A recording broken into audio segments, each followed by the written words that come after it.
Hello, HSI. My name is Mr. Andrus. I'm the new 5th grade reading teacher, and in this video I'm going to walk through some of the key details you need to know about distance learning, working from home with your computer, and about 5th grade reading. So with that in mind, let's go ahead and get started.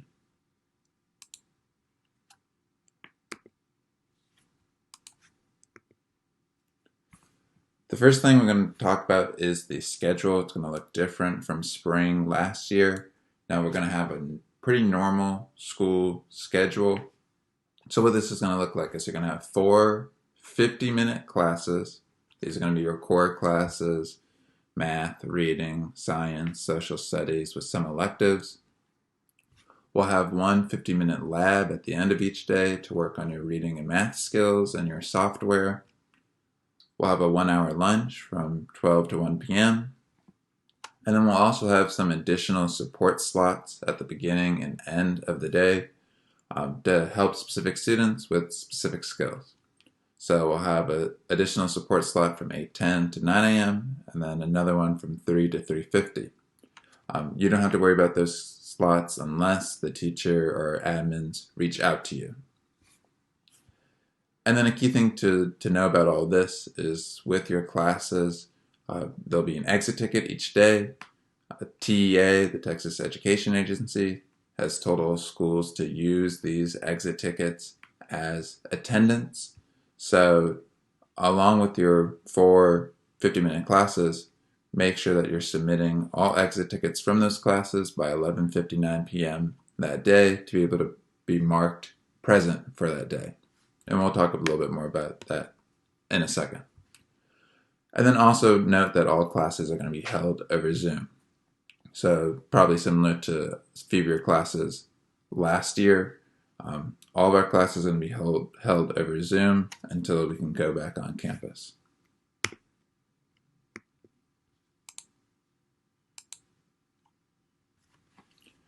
So let's look more specifically at the schedule, what it's going to look like.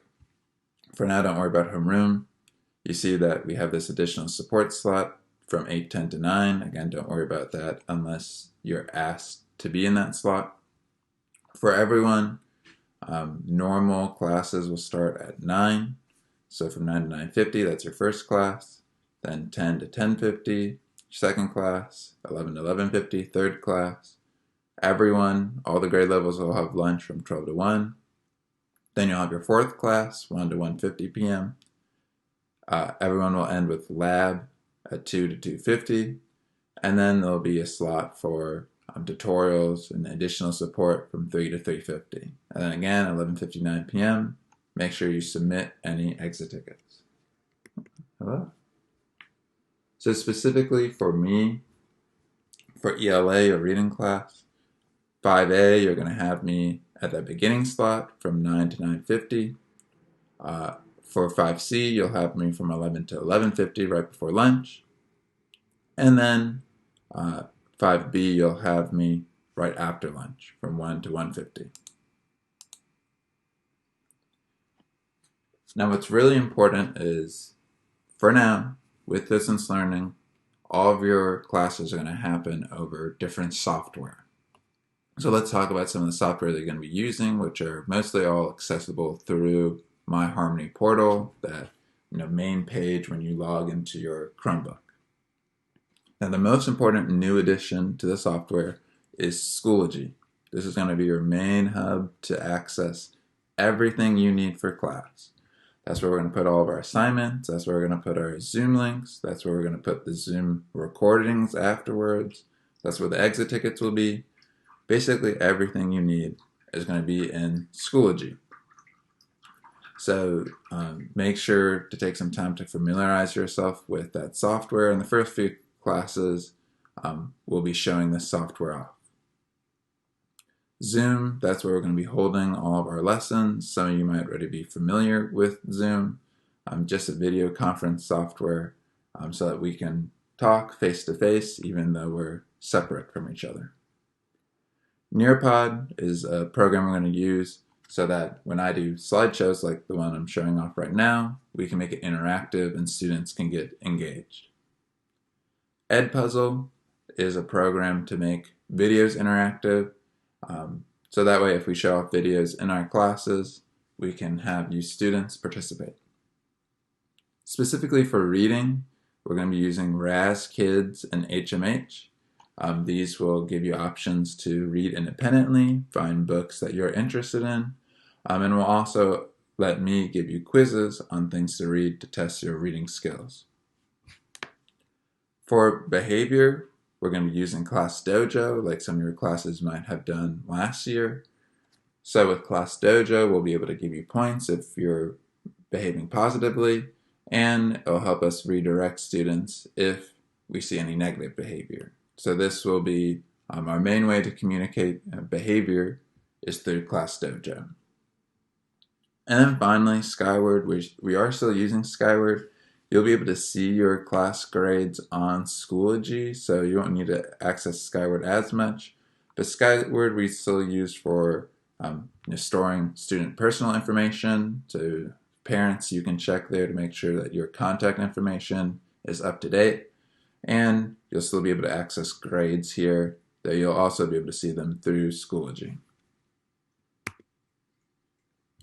Again, for attendance is key to be able to pass any grade level.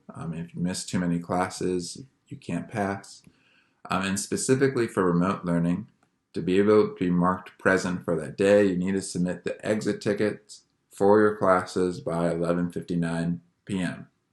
So what I'd recommend is attending those live lessons, that schedule that I marked earlier. Make sure that you're present and on time for those Zoom sessions. That most of the time your teachers are going to start the exit tickets with you. That way you can get started on them, you can finish those exit tickets, and you can easily submit them on time. Now, obviously, we know everyone's home situation is different. Not everyone's going to be able to attend those live Zoom lessons every day.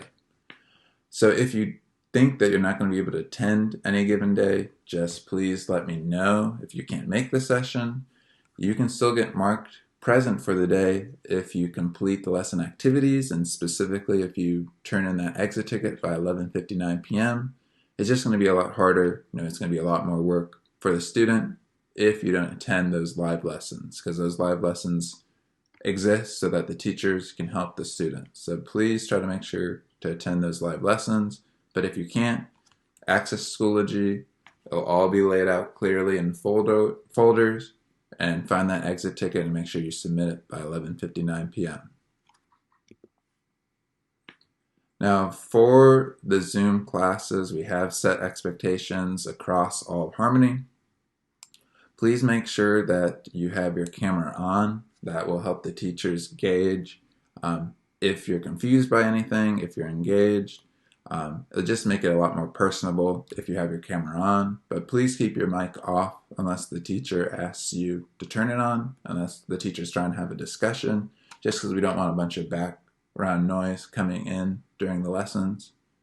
Please make sure that you're participating, now whether that's answering things on Nearpod or typing things into the Zoom chat. Make sure that you're actively engaged in the lessons like you would be if we were physically in a classroom. Work from a quiet place. Again, we don't want a lot of background noise or distractions. We want you fully focused when you're working in class. Make sure to have any materials ready. For the most part, we're just going to be working from the computer, but occasionally we might ask you to have a paper and pencil to write something down or to draw something. So make sure you have all those extra materials ready. And of course, most importantly, make sure that you have your mind on, that you're ready to learn, that you're fully engaged.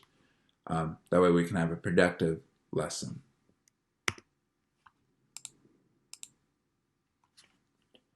The behavior expectations are the same as they would be when we're in physical class. Make sure you're paying attention when your teacher and classmates speak. Raise your hand if you want to speak. If you want to be able to unmute yourself to contribute. Sometimes you might do this through chat. Sometimes you might use the emotes in Zoom to show that you want to say something, or just physically raise your hand in front of the camera. Make sure that you're signing into the Zoom sessions on time and that you have your materials. We only have 50 minutes per class each day. That's going to go by really quick, especially considering any sort of technical issues. So make sure you're coming to class on time so we can make the most out of that time. And most important of anything, make sure you're respecting yourself, make sure you're respecting others, make sure you're respecting school property if you're using the Chromebooks from school. That way we won't have any issues and we'll be able to work together well. For materials, you won't need so much every day from me. Make sure that you have your device and headphones. That will help block out some of that background noise. Sometimes I'll ask you to use a paper and pencil, which I prefer you to keep in a folder or a notebook. Though sometimes you might be able to use a whiteboard and markers as a substitute if you don't have a paper and pencil on hand. So make sure you have that with you at the beginning of each class. You won't have to use it most times, but it'll be good to have just in case.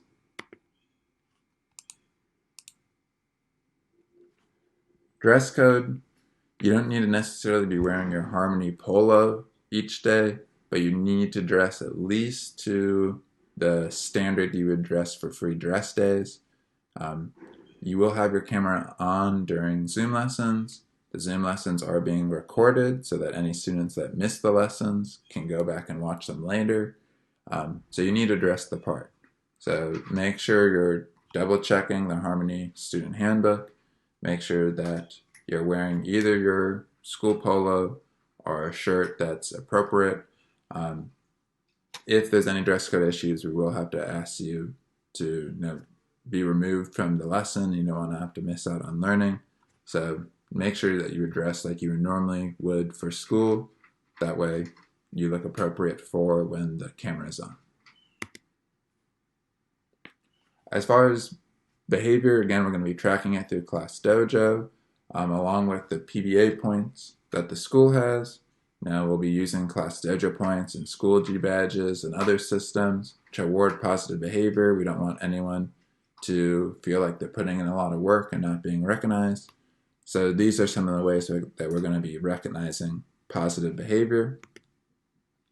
And for negative behavior, we're going to use the same sort of sequence of redirects and consequences like we normally would, even in in-person classes, to help students get back on track if we start noticing negative behavior. So you might get a reinforcement point, you might get a class or school-specific consequence, and then we'll try not to involve parents in an official capacity until it reaches that point. For the most part, we want students to start taking responsibility for their own actions with as minimal involvement from other people as possible.